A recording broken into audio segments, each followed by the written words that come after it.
40 dias de oração por um avivamento verdadeiro. Reflexões do livro Avivamento Verdadeiro, do pastor Edson Queiroz. Dia 31. O avivamento tira da escravidão. O livro de Esdras registra um dos avivamentos entre o povo de Israel que estava no exílio na Babilônia, longe de Deus, envolvidos com os costumes daquela nação. Mas Deus, soberanamente, toca nos corações dos líderes da Babilônia e permite que os israelitas voltem à sua cidade para restaurarem o templo e a adoração ao Deus dos céus. Há alguns detalhes importantes nessa história. 1. O avivamento vem com o ensino da palavra, pois Esdras tinha decidido dedicar-se a estudar a lei do Senhor e a praticá-la, e a ensinar os seus decretos e mandamentos aos israelitas. Esdras 7:10. Esdras tinha uma posição pastoral como líder do povo de Deus. Os pastores das igrejas têm a mesma responsabilidade de dedicar-se a estudar, praticar e ensinar a palavra. É importante que pastores e líderes das igrejas ensinem o que é a verdadeira vida cristã. 2. O jejum e a oração são base para o avivamento. Por isso jejuamos e suplicamos essa bênção ao nosso Deus, e Ele nos atendeu. Esdras 8:23. O líder levou o povo a jejuar e orar no processo de restauração do culto e a adoração a Deus. Nós devemos mobilizar jejum e oração em nossas igrejas para que venha o avivamento espiritual. 3. O líder deve estar consciente do pecado do povo.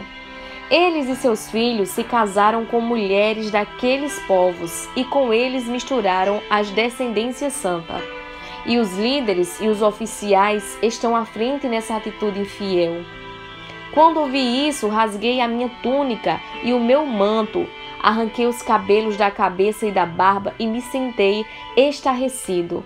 Então todos os que tremiam diante das palavras do Deus de Israel reuniram-se ao meu redor por causa da infidelidade dos exilados, e eu fiquei sentado ali, estarrecido, até o sacrifício da tarde. Esdras 9, 2-4. A reação de Esdras ao saber do pecado do povo foi radical. Ele tinha consciência de quanto o pecado entristece a Deus e traz desgraça à nação.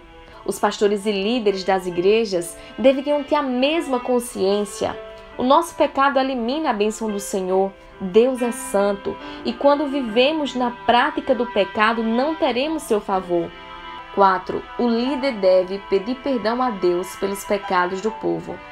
Então, na hora do sacrifício da tarde, eu saí do meu abatimento com a túnica e o manto rasgado e caí de joelhos com as mãos estendidas para o Senhor, o meu Deus, e orei: Meu Deus, estou por demais envergonhado e humilhado para levantar o rosto diante de ti, meu Deus, porque os nossos pecados cobrem a nossa cabeça e a nossa culpa sobe até os céus.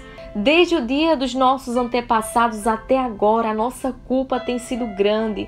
Por causa dos nossos pecados, nós, os nossos reis e os nossos sacerdotes, temos sido entregues à espada e ao cativeiro, ao despojo e à humilhação nas mãos de reis estrangeiros, como acontece hoje. Esdras 9, 5-7. Esdras sentiu-se envergonhado e numa atitude de humilhação. Orou e confessou o pecado do povo. Clamou a misericórdia de Deus, pediu perdão e restauração. Da mesma forma, os pastores e líderes devem estar conscientes dos pecados da igreja e da nação e pedir perdão a Deus. 5. Deus começa a agir e acontece um quebrantamento. Enquanto Esdras estava orando e confessando, chorando, prostrado diante do templo de Deus, uma grande multidão de israelitas, homens, mulheres e crianças, reuniram-se em volta dele. Eles também choravam amargamente. Esdras 10:1. Notem que Esdras estava orando, confessando e chorando, e o povo todo começou a chorar amargamente. Com certeza foi uma atuação poderosa do Espírito Santo. Levar este povo a reconhecer um pecado que estava cometendo há anos, sem qualquer convicção, só pode vir de uma atuação de Deus. Infelizmente, hoje o povo apresenta desculpas para o seu pecado, achando que é normal praticar atos contrários à palavra de Deus. Desculpas tais como: ninguém é de ferro, eu tenho o direito de ser feliz. Deus compreende a minha situação, a carne é fraca e etc. Acontece regularmente em nossas igrejas, mas quando há a real ação do Espírito Santo, reconhecemos o pecado. Coisas que outrora aceitávamos como normais, agora compreendemos que são terríveis aos olhos de Deus. O avivamento faz isso. 6. O povo confessa e abona o pecado.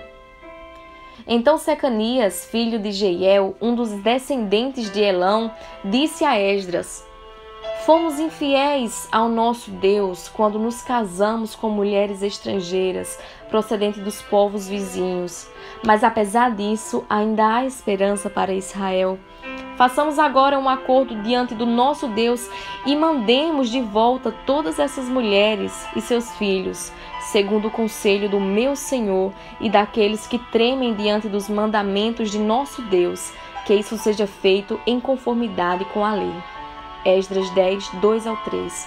O povo reconheceu o pecado, pediram perdão e decidiram deixar de praticá-lo.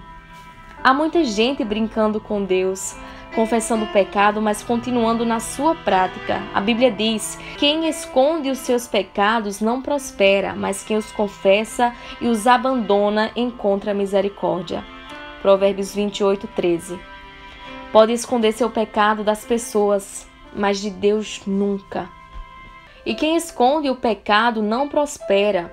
Por mais que seu pastor pregue sobre prosperidade, o correto é confessar e abandonar para alcançar a misericórdia e o favor de Deus. Que tremendo avivamento ocorreu entre o povo de Israel. Por causa da palavra de Deus, reconheceram o pecado, se arrependeram, pediram perdão, consertaram as coisas e voltaram para Deus. Será que nossa nação experimentará um avivamento como este? Sem dúvidas, afinal estamos orando e Deus responderá, iniciando um avivamento de volta para Ele em nossas igrejas e em toda a nação. Motivos de oração. Ore para que os pastores preguem a palavra com poder e autoridade. Ore para que o povo de Deus reconheça o pecado e que haja arrependimento, quebrantamento e volta para Deus. Ore para que haja concertos nas igrejas, que o povo abandone a prática do pecado. Peça a Deus pela sua família. Peça a Deus pelos enfermos da Covid-19 no nosso país e que a vacina alcance todas as pessoas, em nome de Jesus.